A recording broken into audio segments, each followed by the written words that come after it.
Aujourd'hui, nous allons parler de la stabilité des prix. La stabilité des prix est définie par le Conseil des gouverneurs de la Banque centrale européenne comme une progression sur un an de l'indice des prix à la consommation harmonisé inférieur à 2% dans la zone euro. Excusez-moi, pourriez-vous expliquer ça plus simplement, s'il vous plaît? Bien. Imaginez un panier rempli de toutes sortes de produits, comme du pain, des tomates, du lait ou des chaussures, des ordinateurs. On contrôle le prix de ce panier régulièrement et on calcule la hausse annuelle du prix, ou plus rarement la baisse. Globalement, si l'augmentation est inférieure à 2%, on parle de stabilité des prix. C'est plus clair? Bon, commençons par le commencement. En fait, à quoi sert l'argent? Sans argent, nous devrions échanger une chose contre une autre. Comment un boulanger paierait-il son coiffeur? En lui offrant du pain. Mais si le coiffeur n'en voulait pas, comment serait-il payé? Tout deviendrait très compliqué. C'est pourquoi l'argent a été créé. Il facilite le commerce. Mais retenez qu'il n'a pas toujours conservé sa valeur. À certaines époques, les prix se sont envolés.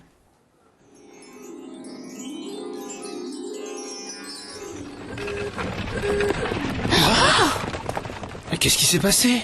Où sommes-nous? Je ne sais pas. Mais j'ai faim. Oh, regarde ça. Alors, voyons ce qu'on peut avoir pour 4 pièces. Vous désirez? 2, s'il vous plaît. Non, ce n'est pas assez. Vous avez augmenté le prix. Mais pourquoi? Comme les gens ont de l'argent pour acheter plus de choses qu'il n'y en a à vendre, la demande pour mes gâteaux a augmenté. Et puis, le prix de la farine est plus élevé. Je dois régler le meunier. Le prix du bois pour mon four a augmenté aussi. Maintenant, ça me coûte plus cher de faire des gâteaux. Allez, au suivant. Pas de panique. Vous avez juste besoin de plus d'argent. Génial! Merci beaucoup. Mais c'est incroyable! Il continue d'augmenter ses prix. On ne pourra jamais rien acheter ici. Eh bien, il vous faut simplement plus d'argent. Attends un peu, je te connais. Tu es l'inflation. Oh, bravo! Comme vous êtes très intelligent, je vais tous vous récompenser par un prix en espèces. Non, arrête! Waouh! C'est génial! Non, ce n'est pas génial. S'il y a trop d'argent en circulation pour le même nombre de produits, les prix augmentent et l'argent perd de sa valeur.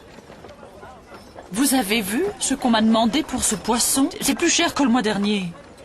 Avant, je pouvais me le permettre, mais plus maintenant. Les prix augmentent sans cesse, mais pas ma retraite. Et mes économies perdent chaque jour de leur valeur. Vous savez, c'est toujours les moins bien lotis qui souffrent dans des périodes comme celle-ci. Alors c'est donc ça l'inflation. Et quand ça commence, on dirait que c'est difficile de l'arrêter. Le revoilà!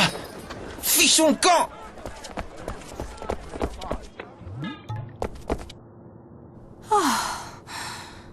On l'a échappé belle.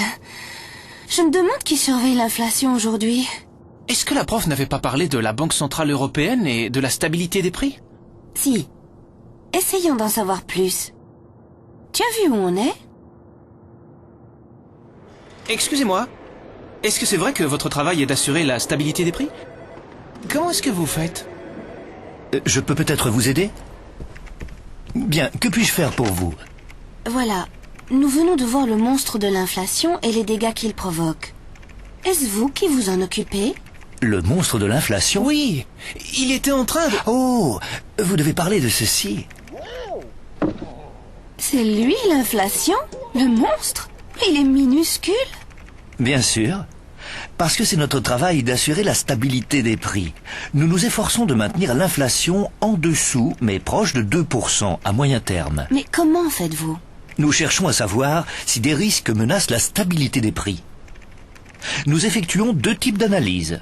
D'abord, nous surveillons un certain nombre de facteurs, comme la croissance économique et les prix du pétrole, qui peuvent faire grimper les prix à court terme. Ensuite, nous surveillons la quantité d'argent en circulation dans l'économie, car ce facteur pourrait faire monter les prix à moyen et long terme. Mais pourquoi? Nous avons constaté dans le passé qu'une inflation élevée était toujours accompagnée d'une trop grande quantité d'argent en circulation. S'il y avait trop d'argent pour trop peu de produits, on risquerait une hausse de l'inflation. C'est comme si tout le monde voulait acheter les mêmes gâteaux sur le marché. Oui, mais l'inflation ne survient qu'en cas de hausse des prix généralisée, pas seulement pour les gâteaux, mais pour tous les produits et tous les services. Mais qu'est-ce que vous pouvez y faire? Par exemple, pouvez-vous empêcher le boulanger d'augmenter ses prix? Non, nous ne le pouvons pas, mais nous fixons les taux d'intérêt. Je vais vous expliquer. Si vous prenez un crédit pour acheter une voiture ou un nouveau réfrigérateur, par exemple, vous paierez des intérêts calculés sur la base d'un taux d'intérêt. Autrement dit, le taux d'intérêt est le prix de l'argent. Plus le prix de l'argent ou taux d'intérêt est élevé, plus la demande d'argent sera faible. Il y a moins de chances que les gens empruntent de l'argent lorsqu'il est trop cher. Exactement. C'est pourquoi notre mission est de fixer le niveau des taux d'intérêt. Et cela pour s'assurer que les prix restent stables dans le temps. C'est ça.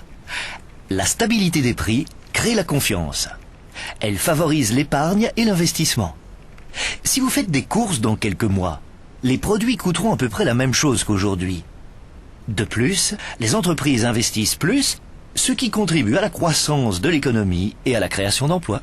Et tout cela doit rendre le pays plus prospère. Voyez-vous, si ce petit bonhomme grandit, il peut nuire à l'économie. À cause de lui, les gens peuvent même perdre confiance dans leur monnaie. C'est pourquoi nous, à la Banque Centrale Européenne et dans l'Eurosystème, nous prenons notre mission tellement au sérieux.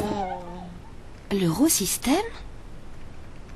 Il s'agit de la Banque Centrale Européenne et des banques centrales nationales des pays de la zone euro. Mais notre vigilance ne s'arrête pas là. Ah oui ? Oui. Regardez, c'est la déflation. Qu'est-ce que c'est que ça? La déflation est une diminution générale des prix. Mais ça a l'air bien. Ah, pas du tout. Tout comme l'inflation, elle peut nuire à l'économie. Par exemple, si tous les prix diminuent régulièrement, vous attendrez avant d'acheter quelque chose, en espérant que votre achat coûtera moins cher la semaine suivante, et encore moins cher un mois plus tard. Pour la même raison, une entreprise peut décider de remettre ses investissements à plus tard, et l'économie en pâtirait. Ces petits bonshommes sont destructeurs. Bien. Quel est l'objectif principal de la Banque Centrale Européenne et de l'Eurosystème? Bien. Maintenir la stabilité des prix. Bien. Et combattre le monstre de l'inflation.